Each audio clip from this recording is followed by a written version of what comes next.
Hello students, today I am going to explain you about our third chapter from supplementary book. The name of our chapter is The Midnight Visitor. So as the name shows, The Midnight Visitor, so the story revolves around a person who comes at the time of midnight. So let's see who is that person. Yes, before starting our chapter, you must have knowledge about the main characters of the story. So let's see who are the main characters in this story. First one is Ozwald, a secret agent. He is expecting to get a very important report. Another secret agent, Max, threatens him with a pistol demanding the report. Does Ozwald outwit him? Yes, तो first one is Ausable जो कि एक secret agent है, एक detective है. He is expecting some very important papers at the time of midnight and another secret agent named Max जो कि एक और सीक्रेट एजेंट है.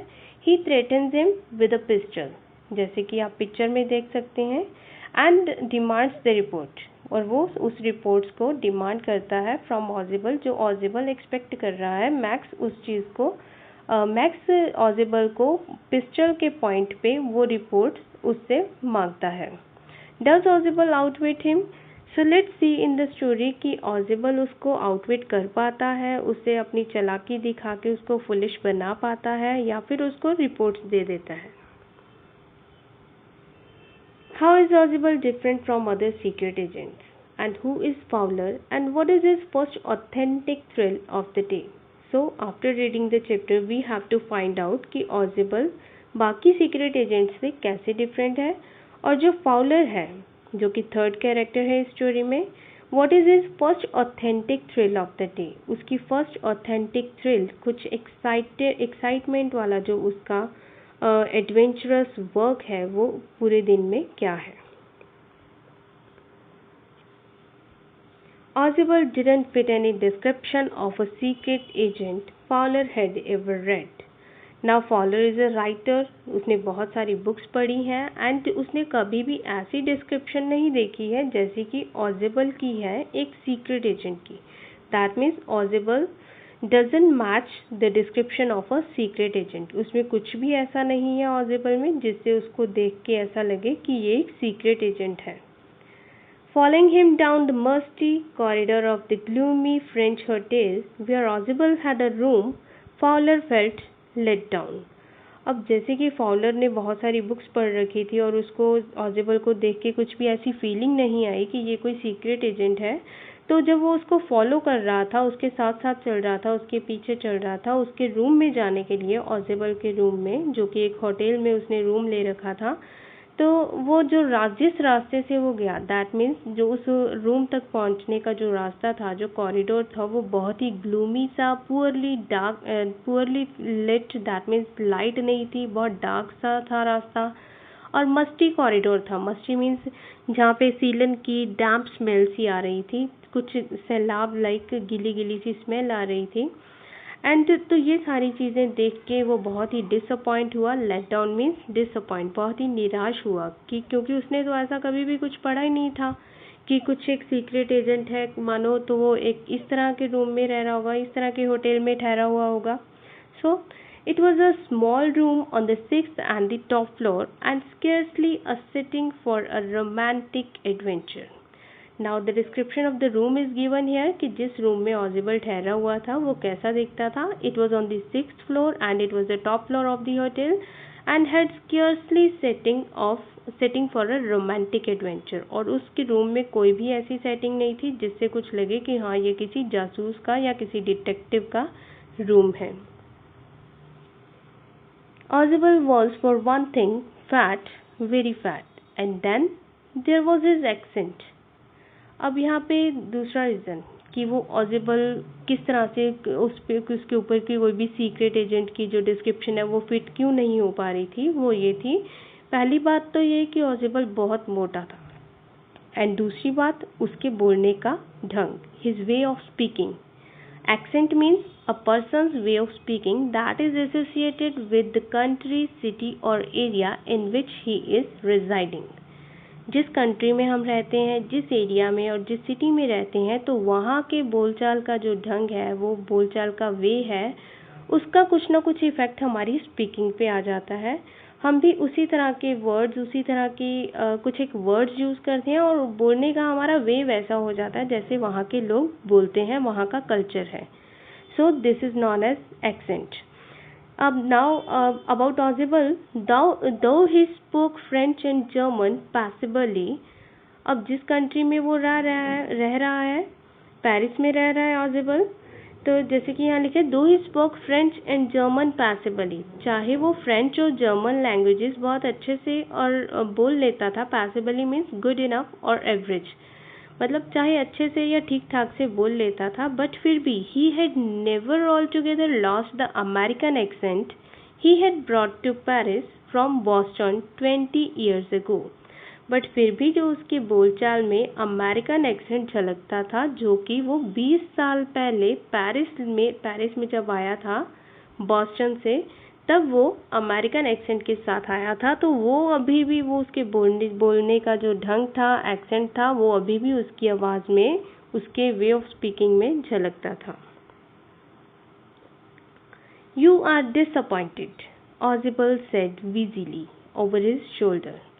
अब विजिली मीन्स जब कोई इंसान मोटा है तो जब वो बोलता है तो उसके जो बोलने से जो उसकी चेस्ट में से एक विजलिंग साउंड आती है, so that is called wheezily. You were told that I was a secret agent, a spy dealing in espionage and danger. अब ऑजिबल जो है उसको देखता है फॉलर को कि उसके जो फेस पे उसकी डिसअपॉइंटमेंट झलक रही है, तो उसको बोलता है कि तुम डिसअपॉइंटेड नज़र आ रहे हो, you are looking disappointed because. अब क्यों डिसअपॉइंटेड नज़र आ रहे हो? क्योंकि तुम्हें तो बताया गया होगा कि मैं एक सीक्रेट एजेंट हूँ, एक स्पाई हूँ, एक डिटेक्टिव हूँ, एक जासूस हूँ, and also I deal in the practice of spying. Espionage means practice of spying. मैं जासूसी में डील करता हूँ और डेंजर्स में डील करता हूँ, दैट मीन्स खतरों से खेलता हूँ। अगर हमें कोई कहे जासूस के बारे में आप कुछ बताओ, तो we also will definitely expect and say these kind of things that Fowler was expecting. क्योंकि हम लोगों ने भी जो मूवीज़ में देखा है या फिर हमने कुछ बुक्स में पढ़ा होगा जासूस के बारे में, तो उसकी अपीयरेंस वैसी ही हमें नज़र आएगी, जैसे एक ब्लैक कलर के कपड़े and hat and proper gentleman with a pistol hidden in the pocket and so kind of and these kind of things. So you wished to meet me because you are a writer. Now here he is telling to Fowler कि you wished to meet me, तुम मुझसे मिलना चाहते थे, because you are a writer, क्योंकि तुम एक writer हो, यंग हो एंड रोमांटिक हो। Romantic means one who loves excited adventures or thrilling adventures. You envisioned mysterious figures in the night, the crack of pistols, drugs in the wine. और तुमने ये सोच रखा होगा कि शायद कोई, जब तुम मुझसे मिलने आओगे तो you will be able to see some mysterious figure in me. तो जैसे ऑजिबल कह रहा है कि ऑजिबल फॉलर को कह रहा है कि मे बी तुमने इमेजिन कर रखा होगा कि तुम किसी एक मिस्टीरियस फिगर को देखोगे रात के अंधेरे में, and the crack of pistol, you will be also be able to listen to some crack of pistols की आवाज़ें तुम्हें सुनाई देंगी, and also some drugs, you can see the people drinking, people having drugs or wine, and so these kind of things you must have expected, but so nothing of this kind is there, so तुम disappointed नजर आ रहे हो। Instead you have spent a dull evening in a French music hall with a sloppy fat man who, instead of having messages slipped into his hand by dark-eyed beauties, gets only a prosaic telephone call making an appointment in his room। But उसकी बजाय क्या हुआ, जो तुमने बहुत सारी चीज़ें expect की हुई थी, लाइक बार में बैठा होगा कोई मिस्टीरियस फिगर होगी, जो एक डिटेक्टिव जिसको कोई beauty, like instead you have spent a dull evening in French music hall. और लाइक हियर जो तुमने ये सोचा होगा कि कोई डार्क आइड जो ब्यूटीफुल लेडी है, कोई मेरे हाथ में कोई स्लिप्स पकड़ाएगी आके, बट ऐसा कुछ भी नहीं हुआ। So let's see the proper meaning of this sentence. इसकी बजाय you have spent a dull evening in French music hall, तो जो इस अपनी एक्सपेक्टेशंस के एकदम अपोजिट तुमने क्या किया, मैं एक डल सी इवनिंग स्पेंड की एक फ्रेंच म्यूजिक हॉल में, किसके साथ? With a sloppy fat man who instead of having messages slipped into his hand by dark-eyed beauties gets only a prosaic telephone call making an appointment in his room. एक fat से एक simple looking जो कि केयरली dressed up है, properly dressed up भी नहीं है gentleman की तरह, तो उस इंसान के साथ तुमने एक फ्रेंच म्यूज़िक हॉल में अपनी एक डल सी इवनिंग स्पेंड की, जो कि तुम्हारी इवनिंग जैसे डल होगी उस बंदे के साथ, क्योंकि तुमने ये एक्सपेक्ट किया था कि उस डार्क आई जो तुमने ये एक्सपेक्ट किया होगा कि वो मिस्टीरियस फिगर, ये जो जासूस है, ये स्पाई है, उसके हाथ में कोई ब्यूटीफुल लेडीज़ जिसने डार्क आई मेकअप किया होगा, या फिर dark eyed beauties, that means dark eyed beautiful girls उसके हाथ में आके कुछ messages slipped into his hand, that means कुछ स्लिप पकड़ाएंगी जिसके ऊपर कुछ मैसेज लिखा होगा, बट ऐसा कुछ भी नहीं हुआ. Instead gets only a prosaic telephone call, but ऐसा कुछ भी नहीं हुआ. तो उसके अपोजिट सिर्फ इतना हुआ कि एक जो पर्सन जिसके साथ तुमने इवनिंग बिताई, वो सिर्फ एक टेलीफोन कॉल उसने रिसीव की और अपॉइंटमेंट फिक्स की अपने रूम में.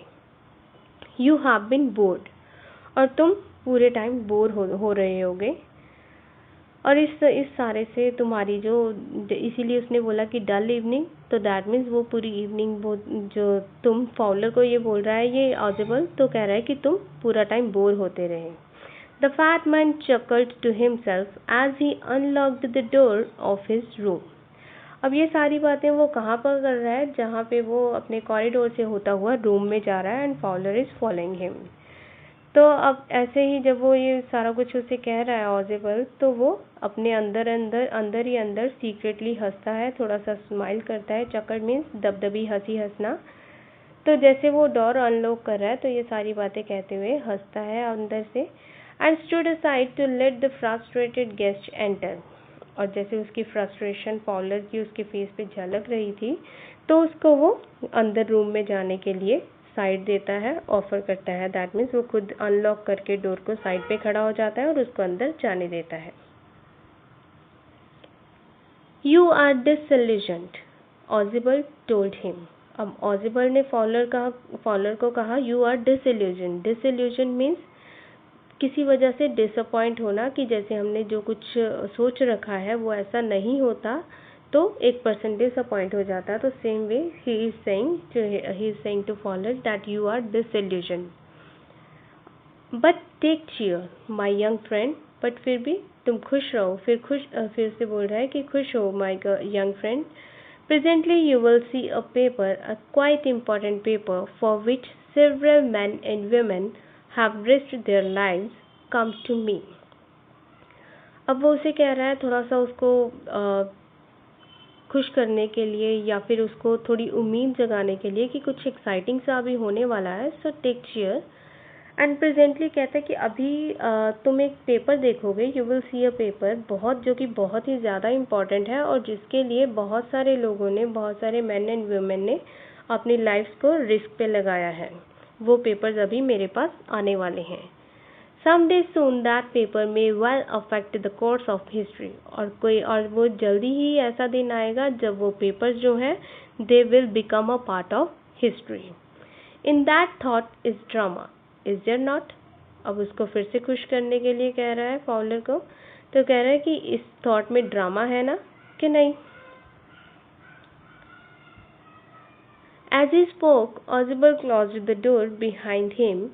Then he switched on the light. और जैसे वो ये बात फॉलोअर को कह रहा था, उसको खुश करने के लिए, उसकी उम्मीद जगाने के लिए कि कुछ एक्साइटिंग देखने को मिलेगा उसे, तो वो डोर क्लोज करता है और उसके बाद अपनी लाइट जो है रूम की वो स्विच ऑन करता है. And as the light came on, Fowler had his first authentic thrill of the day. First authentic thrill. First authentic means original, thrill means excitement. तो जैसे ही लाइट ऑन होती है तो फॉलोअर क्या देखता है, उसको अपनी फर्स्ट ऑथेंटिक थ्रिल नज़र आती है. That means the first authentic thrill, कुछ ओरिजिनली एक्साइटेड, जो एक्साइट करने वाला कुछ उसे नज़र आता है. अब वो क्या है. For half way across the room, a small automatic pistol in his hand stood a man.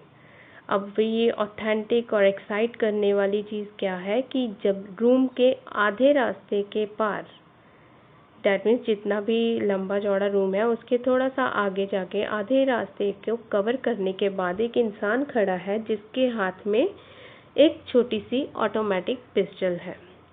ऑजिबल ब्लिंक्ड a few times, और ऑजिबल जब उस पर्सन को देखता है सामने तो थोड़ा सा ब्लिंक करता है। अ फ्यू टाइम्स, कुछ एक बार वो आइज को ब्लिंक करता है। Max, he wheeze, you give me a quite start. Quite start means तुमने तो मुझे हैरान ही कर दिया। अब वो कह रहे हैं वीज्ड मीन्स, जैसे कि मैंने पहले बताया था कि एक पर्सन फैटी है तो जब फैटनेस के कारण जब बोलते हैं तो चेस्ट में से आवाज़ आती है, so that wheezily sound is there. उस विजिली साउंड के साथ वो बोलता है मैक्स, तुमने तो मुझे हैरान ही कर दिया। I thought you were in Berlin, मैंने सोचा था कि तुम तो बर्लिन में हो। What are you doing here in my room, तुम मेरे कमरे में क्या कर रहे हो। So here in the picture you can see this is Max who is having a pistol in his hand. Now the next part of our chapter is there and we have to find out after reading it, how has Max got in? How does Ozible say he got in? Max किस तरह से room में अंदर आता है, और दूसरी चीज़ how does Ozible say he got in, और Ozible क्या कहता है कि वो कैसे अंदर आया।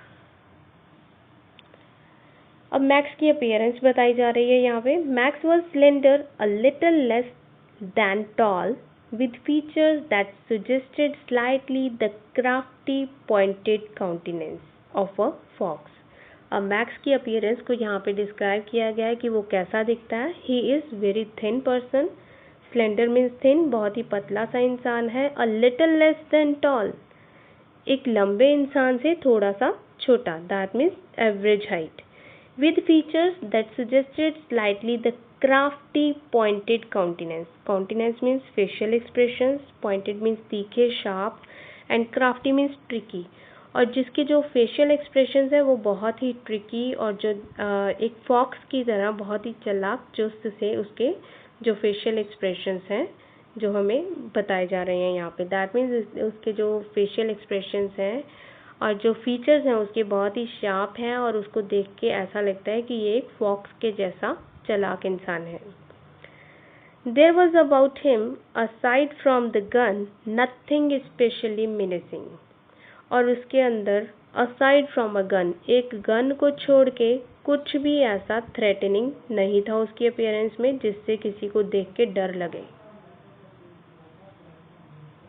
The report, he murmured, the report that is being brought to you tonight concerning some new missiles. I thought I would take it from you. It will be safer in my hands than in yours. अब max जो है वो कह रहा है कि जो report तुम्हारे पास आने वाली है, द रिपोर्ट, अब वो धीरे से आवाज़ में कहता है, the report that is being brought to you tonight concerning some new missiles, जो कुछ मिसाइल्स के रिलेटेड, एक न्यू मिसाइल के रिलेटेड कुछ एक रिपोर्ट्स जो कॉन्फिडेंशियल पेपर्स तुम्हारे पास आने वाले हैं, मैंने सोचा कि मैं वो तुमसे ले लूँ, and because these reports will be safer in my hands than in yours. ये मैक्स बोल रहा है ऑजिबल को कि ये जो पेपर्स हैं वो मेरे हाथों में तुमसे कहीं ज़्यादा सेफ रहेंगे। Ausable moved to an armchair and sat down heavily. Ausable moved to an armchair and sat down heavily. Audible एक चेयर, आर्मचेयर की तरफ बढ़ता है और sat down heavily मतलब बहुत heavily मतलब ज़ोर से या फिर थोड़ा disappointing वे से वहाँ पे बैठता है। अब heavily यहाँ पे दो तरह से मीनिंग लिया जा सकता है, एक तो वो heavy है, वो fatty है इसीलिए heavily बोला जाता है, या फिर दूसरा कि एक irritating वे से वो वहाँ पे बैठ जाता है एक आर्मचेयर में। I'm going to raise the devil with the management this time, and you can bet on it, he said grimly. अब वो क्यों ऐसे किस तरह क्यों इरिटेट हो गया है? शायद इसलिए कि कोई एक अनजान पर्सन, एक स्ट्रेंजर उसके रूम में विदाउट एनी परमिशन वहाँ घुस गया है। So he is saying I'm going to raise the devil. Raise the devil means कुछ नॉइजी डिस्टर्बेंस या किसी के साथ रिवॉल्ट करना, किसी को किसी चीज़ के बारे में गुस्से से कहना। अब वो यहाँ पे कह रहा है ऑजिबल कि मैं इस बार तो पक्का मैं मैनेजमेंट के साथ रिवॉल्ट करने वाला हूँ, उसको कुछ उनको ये बोलने वाला हूँ कि अब रिवॉल्ट किस चीज़ के बारे में, कि उसकी जो रूम में बिना उसकी परमिशन के उसके रूम में किसी ने एंट्री कैसे की। एंड ही सेड ग्रिमली, और ये बात उसने बड़ी सीरियसली कही मैक्स को, you can bet on it, कि तुम शर्त लगा लो, इस बार तो पक्का मैं मैनेजमेंट के साथ रिवॉल्ट करने वाला हूँ, ये इशू को उठाने वाला हूँ कि मेरे रूम में बिना परमिशन के कोई कैसे आ सकता है।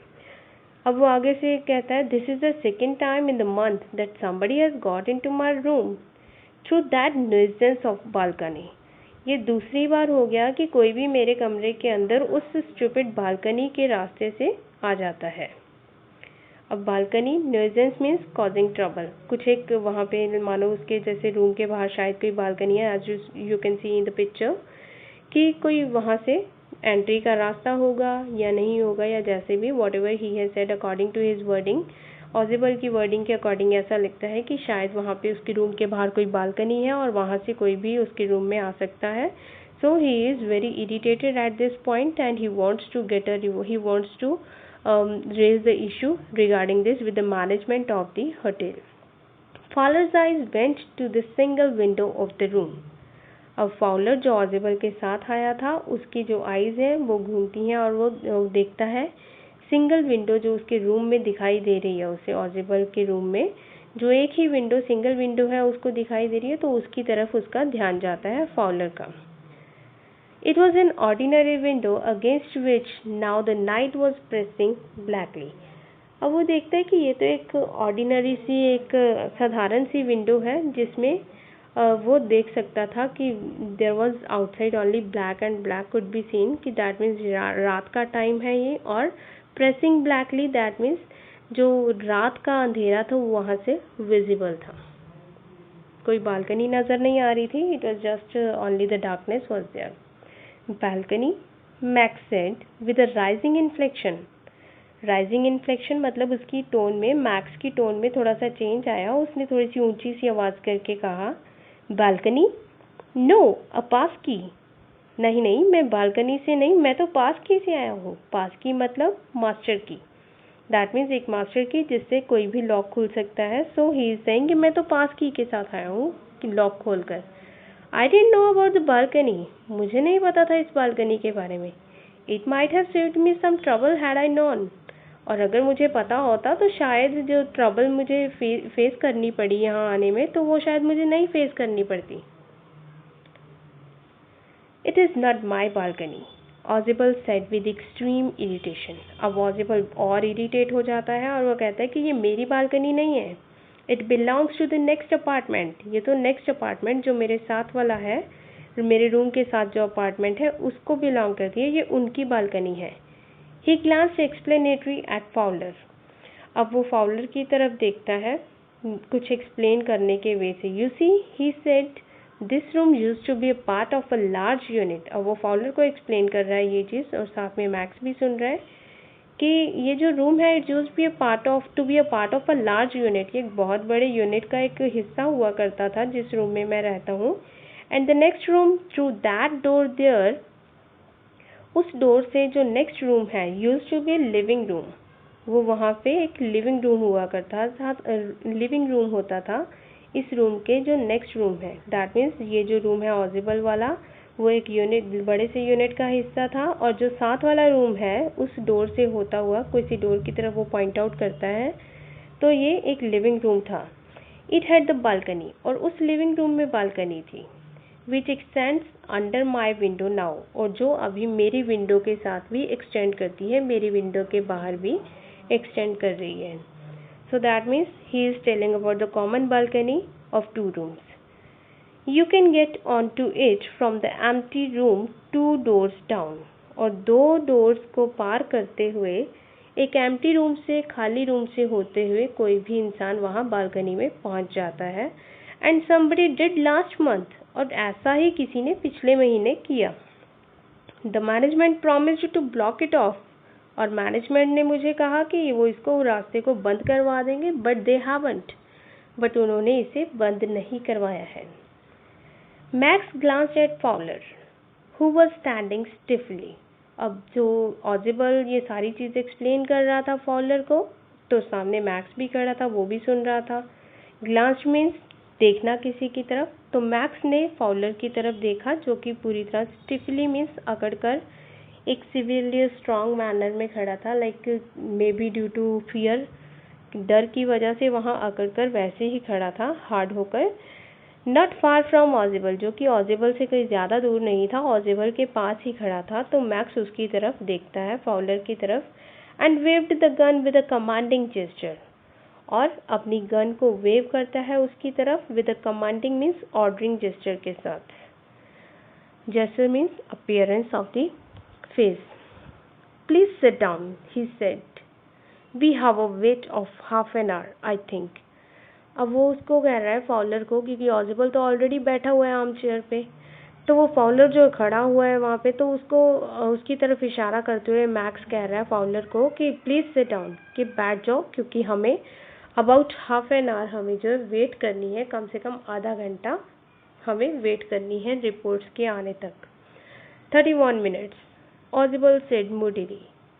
अब मैक्स ने कहा 30 मिनट्स, तो ऑजिबल ने अपने ऐसे इरिटेट होते हुए या फिर अब जो उसके मूड में आया उसने बोल दिया 30 नहीं 31 minutes.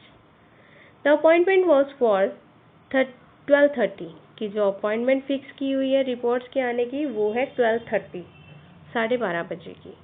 I wish I knew how you learn about the report max.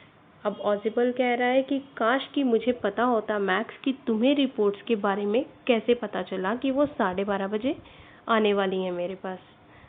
The little spy smiled evilly. अब वो मैक्स को लगा कि वाह, इसमें तो उसकी बहुत ही क्लेवरनेस है, तो उसने एक ईवल सी स्माइल दी। And we wish we knew how your people got the report, but no harm has been done, I will get it back tonight. और मैक्स आगे से उसको थोड़ा सा ऐसे जैसे लगा ना कि उसकी प्रेज हो रही है, कि उसको पता चल गया कि रिपोर्ट्स आने वाली हैं, तो वो आगे से कहता है कि काश हमें पता होता कि तुम्हारे जो लोग हैं, how your people got the report, कि तुम्हारे लोगों को ये रिपोर्ट कैसे मिलने वाली है। बट कोई बात नहीं, no harm has been done, अभी भी कुछ टाइम वेस्ट नहीं हुआ, अभी भी कुछ भी नहीं, जैसे हम कहते हैं ना, अभी कुछ लॉस नहीं हुआ हमारा। I get it back tonight, आज रात तो ये मेरे पास आ ही जाएंगी। ये मैक्स कह रहा है ऑजिबल को रिपोर्ट्स के बारे में। फॉलर जम्प्ड एट द अब ये what is that, who is eight the door. अब मे बी डोर पे कुछ बेल हुई है, रिंग हुई है, तो कह रहे हैं व्हाट इज दैट, ये क्या, डोर पर कौन है।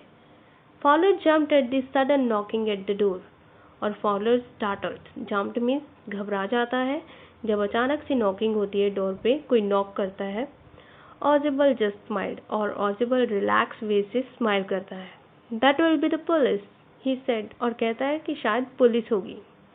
I thought that such an important paper as the one we are waiting for should have a little extra protection. अब ऑजिबल कह रहा है कि शायद डोर पे पुलिस है, क्योंकि मैंने सोचा कि इतने इम्पोर्टेंट पेपर्स आ रहे हैं जिसके लिए हम वेट कर रहे हैं, तो there must be some extra protection for that, कि कुछ एक्स्ट्रा प्रोटेक्शन तो होनी चाहिए ना उन पेपर्स के लिए। I told them to check on me to make sure everything was all right. Now he is saying कि मैंने पुलिस को बोला था कि मुझे चेक कर लें, इन बिटवीन चेक कर लें, ये श्योर करने के लिए कि सब कुछ ठीक चल रहा है ना। What will you do now, Max? Sorry, one line is left. Max bit his lip nervously. और इस बात पे पुलिस के नाम पे मैक्स घबरा जाता है और अपने लिप्स को बाइट करने लग जाता है nervously. The knocking was repeated, और डोर पे जो नॉकिंग है वो कंटिन्यू रहती है, it was just repeating. What will you do now, Max? ऑजिबल आज, और ऑजिबल कहता है मैक्स अब तुम क्या करोगे? If you don't answer the door, they will enter anyway. और अगर तुम डोर पे आंसर नहीं दोगे, जैसे रिंग हो रही है, बेल हो रही है, तो अगर नहीं आंसर दोगे, अनलॉक नहीं करो, इसको डोर को नहीं खोलोगे, तो they will enter anyway, तो वो अंदर आ जाएंगे। The door is unlocked, और डोर तो वैसे ही अनलॉक्ड है। And they will not hesitate to shoot, और जब वो एक स्ट्रेंजर को देखेंगे with a pistol in the hand, तो ऑब्वियसली वो तुम्हें शूट कर देंगे, इसमें कोई हेजिटेट नहीं करेंगे। Max face was black with anger as he backed swiftly towards the window, और मैक्स का फेस जो एकदम काला पड़ गया गुस्से के साथ, वो बहुत ही ज़्यादा एंग्री हो गया और वो साइड बाय साइड वो पीछे को चलता गया, विंडो की तरफ मूव होता गया। He swung a leg over the sill. Sill means ये जो विंडो के नीचे है, जहाँ आप देख सकते हैं कि ये जो पार्ट है विंडो का, जहाँ जिसके साइड पे विंडो है, जहाँ पे इसकी टांग है मैक्स की, तो इट इज़ कॉल्ड सिल। Max's face was black with anger as he backed swiftly towards the window. He swung a leg over the sill और उसने विंडो सिल के ऊपर अपनी एक टांग को रख लिया, मतलब एक टांग जो विंडो सिल के पार कर ली। Send them away, he warned, और उस साइड बाय साइड वो वार्न कर रहा था ऑजिबल को और फॉलर को कि send them away, उनको वापस भेज दो। I'll wait on the balcony, मैं बालकनी में वेट कर रहा हूँ। Send them away or I will shoot and take my chances.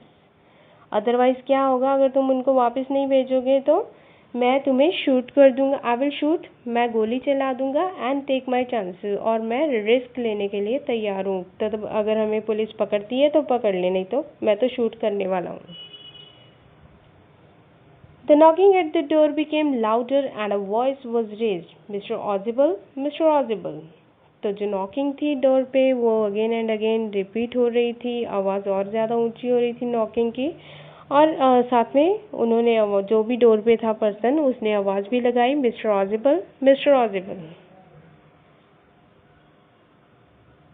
Keeping his body twisted so that his gun still covered the fat man and his guest, the man at the window grasped the frame with his free hand to support himself. Now here is talk about the Max, कि अपनी body को twist करते हुए, अपनी body को जैसे twist वे में ही रखा हुआ है, उसने थोड़ा सा मोड़ के रखा हुआ है कि उसका जो गन है वो अभी भी उस ऑजिबल और फॉलर, ऑजिबल और उसका जो गेस्ट है फॉलर, उनको कवर कर रही है। जैसे we can see in the picture कि उसका एक हाथ जो है अभी भी वो गन वाला जो हाथ है उन दोनों को कवर किए हुए है। And the man at the window grabbed the frame, और उसने अपने एक हाथ से, you can see in the picture कि हाथ से उसने उस विंडो के फ्रेम को पकड़ लिया है विद हिज फ्री हैंड, जो उसका हाथ फ्री है, अपने आप को सपोर्ट करने के लिए उस विंडो के फ्रेम को पकड़ा है। And then he swung his other leg up and over the window sill, और उसके बाद उसने अपनी दूसरी टांग भी उस विंडो सिल के ऊपर से करके उधर बाहर वाली तरफ कर ली है। द डोर नॉब टर्न्ड, अब दरवाज़ा खोलने के लिए उसकी जो डोर नॉब है, जो उसका हैंडल है, वो टर्न होता है। Swiftly Max pushed with his left hand to free himself from the sill and drop to the balcony. अब बाहर अंधेरा था तो maybe he was not able to see the balcony, या जैसा भी था उसने देख के या फिर बिना देखे, जैसे भी उसने स्विफ्टली मैक्स ने अपने हाथ को, जो लेफ्ट हैंड जो उसका था, राइट हैंड में उसके पिस्टल थी, तो जो लेफ्ट हैंड था, जस्ट चेक कि उसके, हाँ, राइट हैंड में पिस्टल है यहाँ पे, और जो लेफ्ट हैंड है जिससे उसने विंडो के फ्रेम को पकड़ा हुआ था, तो उसने अपने लेफ्ट हैंड के साथ अपने आप को फ्री किया फ्रॉम द सेल, और जैसे that means free from the sill कि उसने उसको फ्रेम को छोड़ दिया, अपने लेफ्ट हैंड को, जो लेफ्ट हैंड से जो फ्रेम पकड़ा था विंडो का, उसको छोड़ दिया। And drop to the balcony, और अपनी तरफ से उसने बालकनी में छलांग लगा दी। And then as he dropped, he screamed once, shrilly. Shrilly means sharply. और जैसे ही उसने जंप किया तो एकदम से वो बहुत एक आवाज़ उसकी आई, एक चिल्लाने की एक आवाज़ उसकी आई। The door opened and a waiter stood there with a tray, a bottle and 2 glasses. अब जब डोर खुलता है तो क्या होता है, सामने कौन आता है, एक वेटर खड़ा है वहाँ पे, जिसके हाथ में एक ट्रे है और उसमें उस ट्रे के अंदर एक बॉटल है और 2 ग्लासेस हैं। Here is the drink you ordered for when you returned, he said, and set the tray on the table, deftly uncorked the bottle and left the room. अब उस वेटर ने क्या किया, और वहाँ आके उसने बोला कि सर, ये आपकी जो ड्रिंक है जो आपने आते हुए वापस आते when you returned, जो आपने वापस आते हुए ऑर्डर की थी, this is your drink. And also he set the tray on the table, उसने ट्रे को टेबल के ऊपर रख दिया, एंड बहुत ही स्किलफुली, एक्सपर्ट वे से उसने बॉटल को अनकॉक किया, बॉटल को ओपन किया और चला गया, लेफ्ट द रूम, वहाँ से चला गया। White faced Fowler stared after him, but he stammered the police. अब वो वेटर के, जो फाउलर है वाइट फेस मीन्स डर के कारण जिसका पूरा जो फेस है वो पीला पड़ गया था, सफ़ेद पड़ गया था या पीला पड़ गया था। तो फॉलर जो उस बंदे की तरफ देखता है, वेटर की तरफ, और साथ में थोड़ा सा लड़खड़ाता हुआ, जैसे स्टैमर करता हुआ, हकलाता हुआ बोलता है कि बट पुलिस, लेकिन police, there were no police, Ausable said. और ऑजिबल एक लंबी सी सांस लेता है और बोलता है देयर वर नो पुलिस, कोई पुलिस नहीं थी। Only Henry whom I was expecting, सिर्फ हेनरी था। Henry is the name of the waiter, कि जिसको मैं एक्सपेक्ट कर रहा था। But want that man out on the balcony, Fowler began. और फॉलर फिर कहना शुरू करता है कि पर वो आदमी सुन नहीं रहा जो बालकनी में खड़ा है। No, said ऑजिबल। ऑजिबल ने कहा नहीं, ही वॉन्ट रिटर्न।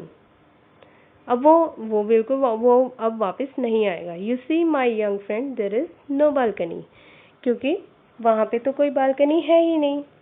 अब यहाँ पे हमें उस क्वेश्चन का आंसर मिल रहा है कि जो ऑजिबल ने बोला, जो हमें पूछा गया था कि डज ऑजिबल आउटविट मैक्स, कि ऑजिबल आउटविट करता है मैक्स को या फिर उसको रिपोर्ट्स दे देता है। अब रिपोर्ट्स तो यहाँ आई नहीं अभी कोई भी, अब पता नहीं कोई रिपोर्ट्स आने वाली थी या नहीं आने वाली थी, बट उसने मैक्स को आउटविट किया।